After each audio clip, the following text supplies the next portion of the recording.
There are 588 national wildlife refuges in the United States. This is the best one.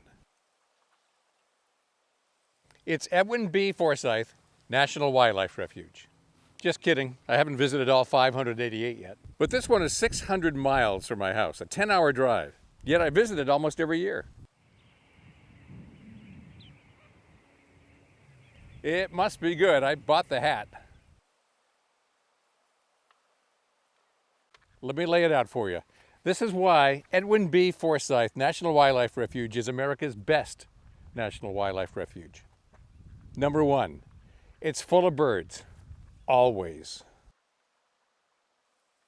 Number two, a lot of them are right next to a road that you can drive, you can walk, you can bike. Number three, you've got freshwater habitat, 900 acres here, 700 acres of saltwater pool up there, ocean right over here, muddy channel, all this habitat concentrated right here.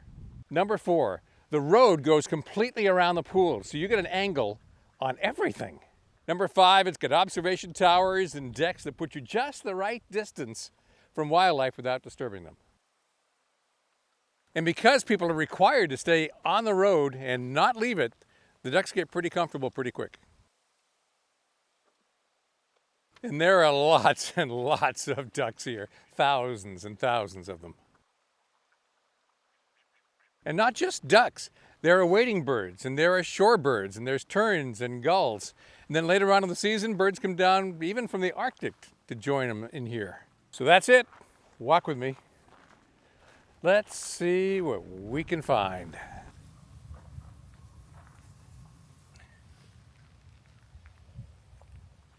This is West Pool, 900 acres of freshwater duck habitat.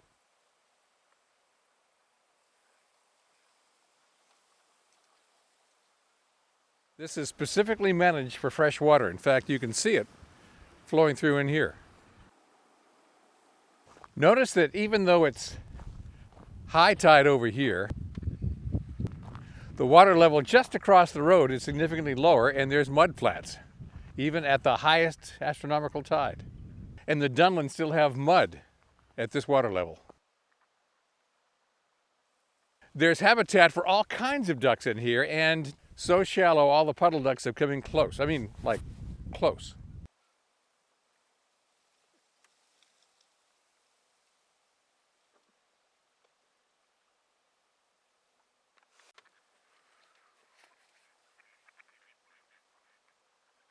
This is East Pool over here, and it's more brackish, more saltwater as they let that come in.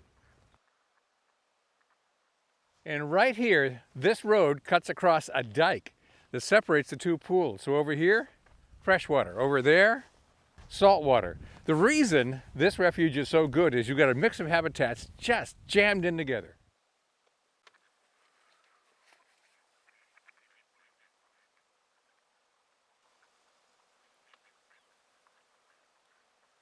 And that's another thing about this refuge. Not only is there habitat separated by salt and fresh water, but also water depth.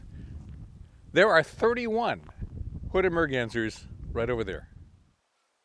Then over here, between Forsythe and Atlantic City, this is ocean.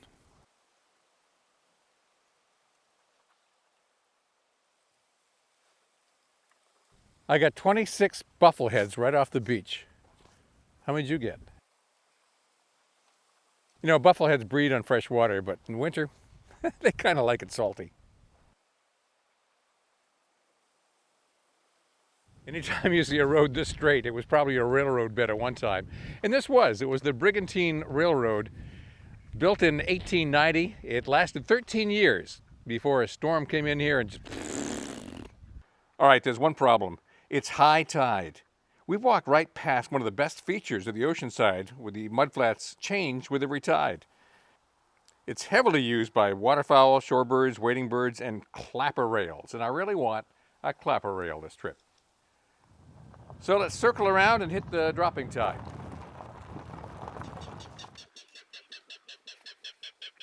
Oh, that little twerp. Clapper rail just called, and I've been looking for the little bugger. Start from this boardwalk because the clapper rails are usually in here somewhere. And then I usually walk the wildlife drive all the way down to the South Tower over there because this is, in my experience, the best area for clapper rails. I even caught this one swimming the last time I was here. This is day 3 in the refuge, and I really want to see a clapper rail.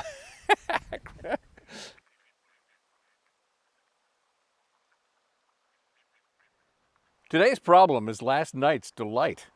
The moon was full and close, a supermoon, which means higher tides and less mud than usual.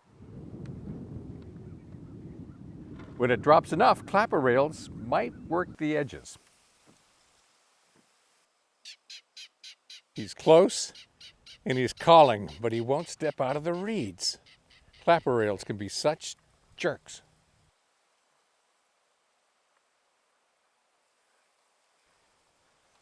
Fortunately, the drainage channel is very shallow and high tide doesn't last very long before shorebirds can forage again.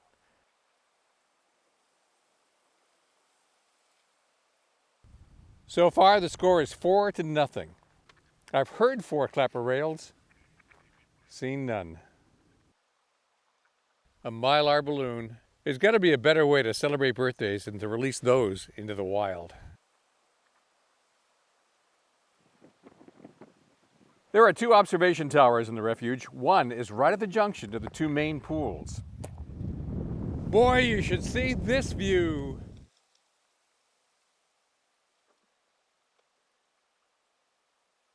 This is the best national wildlife refuge in America. If you know of a better one, put it in the comments. I'll check it out. Ding Darling in Florida, yeah, I might give you that one.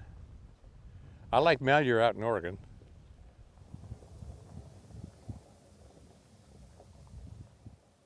All right, let's head to the backside of East Pool. 3 things to know. This is the salty pool, so tide water is constantly coming in and out, revealing and concealing mudflats for shorebirds and mud ducks. The drainage canal on the opposite side goes all the way around the perimeter. It's part of the ocean, so there may be birds here that aren't there. And this side of the pool has lots of islets and roosting spots. Apparently, I'm not the only one that comes down here in November. Arctic breeders come down here in November. Lapland longspur.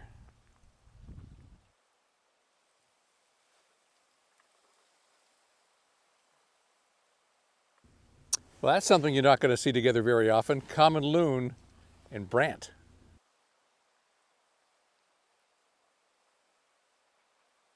Current count 18 brant, 1 common loon. There's, maybe a dozen buffleheads.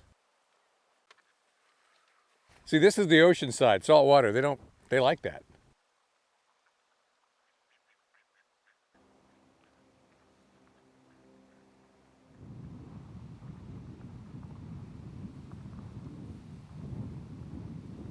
So on the backside of East Pool, all these little islands over here are nesting habitat for gulls, waterfowl, even black-crowned night herons. Right out there. But in November, that's not going to do me a lot of good. Right back over there, October 27th, 2017, a common greenshanks shows up from Europe. Drew a big crowd. And I didn't know that when I just showed up to casually bird and saw everybody lined up. Lifer that I never saw coming.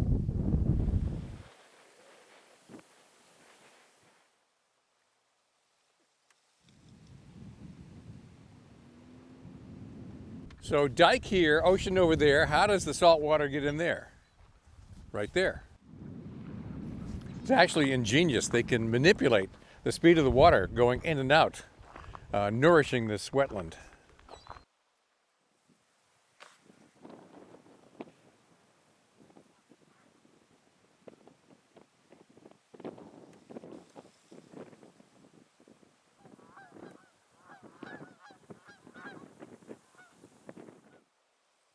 Canada geese and brant together. So much for the salty side. Let's go get fresh. What a change. The moment you go past the dike that separates the 2 pools, bird life completely changes. We're back over to the freshwater puddle ducks. Now there's northern pintails, northern shovelers galore, like by the hundreds. This side of the pool, there's exactly 1 big tree. So all the herons and egrets tend to roost right in there. This time of year, it's mostly just great blue herons. That is when the bald eagles let them. This far down the channel, the mud emerges very early in the dropping tide. The green-winged teal and the dunlin know it, but so do the predators. They're pretty nervous sometimes, and for good reason. A peregrine falcon might struggle with a bigger duck, but a teal is an easy meal.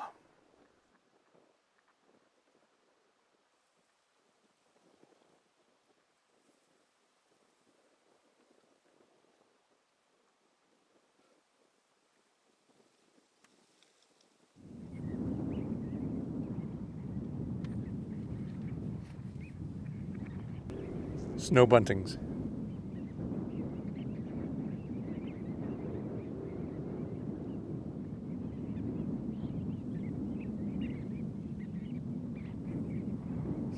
At least 3 of them.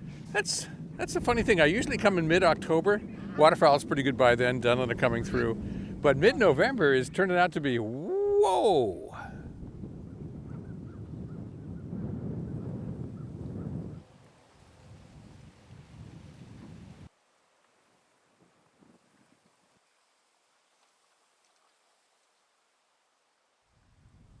So yeah, there's a lot of green-winged teal and dunlin along the mud here, but why is the mud here? This in here is an eat-out. The snow geese, when they come in a little bit later on, closer to January, they're going to pull out every root in here. One black-bellied plover amid a sea of dunlin.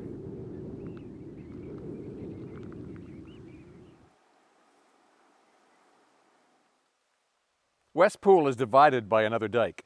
North side is deeper, which diving ducks appreciate. I don't know how many ruddy ducks are over here. They're popping up and down so much I can't get a number.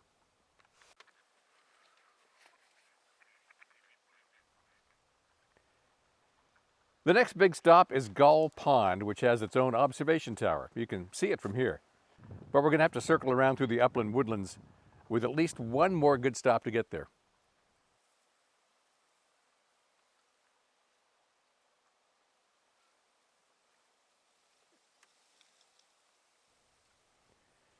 The fields are full of eastern bluebirds this time of year, and you might spot an eastern meadowlark in the meadow.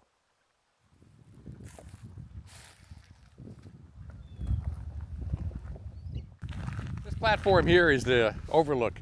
At one time, they did some experimentation about this pond, and when that experiment was over, they made a nice little place to just sit and watch the waterfowl on this experimental pond. The pond is actually a little distant from this deck, but you get a great view of what this refuge is all about. There are tens of thousands of dunlin here right now. How many? What's a believable number? Would you believe 20,000? 30,000? Because I think there are. Dunlin montage.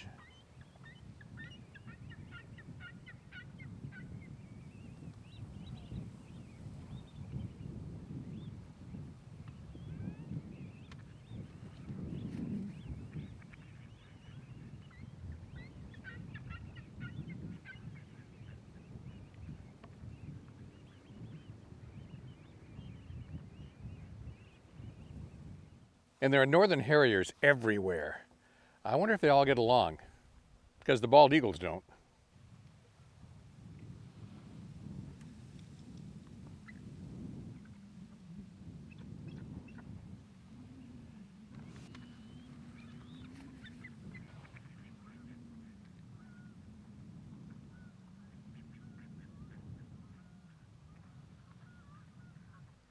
Harrier montage.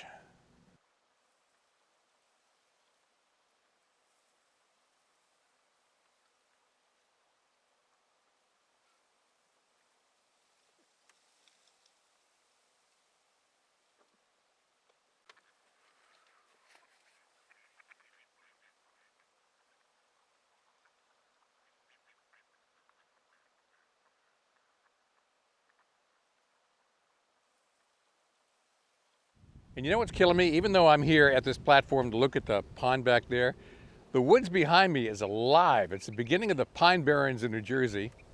And I can hear Carolina wrens and eastern towhees everywhere. Okay, we'll hit Gull Pond, then one last try for clapper rail. The short road to Gull Pond starts right at the beginning of Wildlife Drive. Well, if there's a national wildlife refuge with ducks, there's got to be a tower. There are at least 50 hooded mergansers right in front of us. When green-winged teal stand next to Canada geese, you can really see how tiny they are.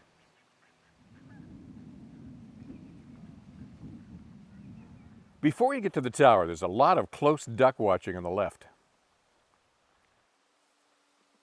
Here's a mixed marriage, mallard female and American black duck. These birds are used to company. People walk dogs along this road without annoying them. At the tower, the birds see so many people up close, they don't even bother to look up. Ringneck ducks usually spook at this distance, but not here.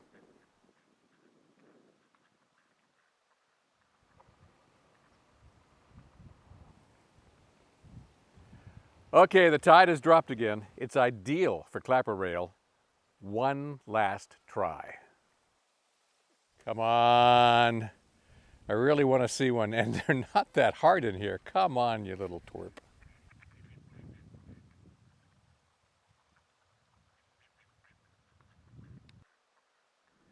Well, look who we have here. Clapper rail.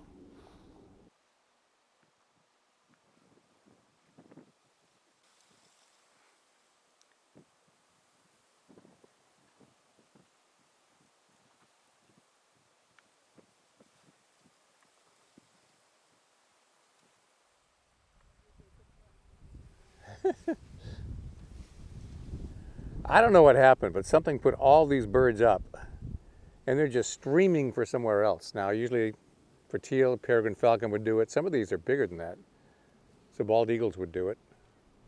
You do me a favor, count all these ducks for me.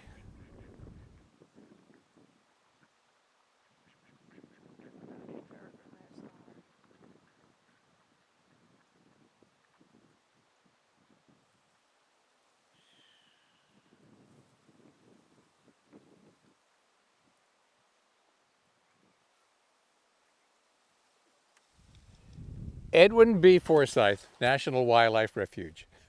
This is the best one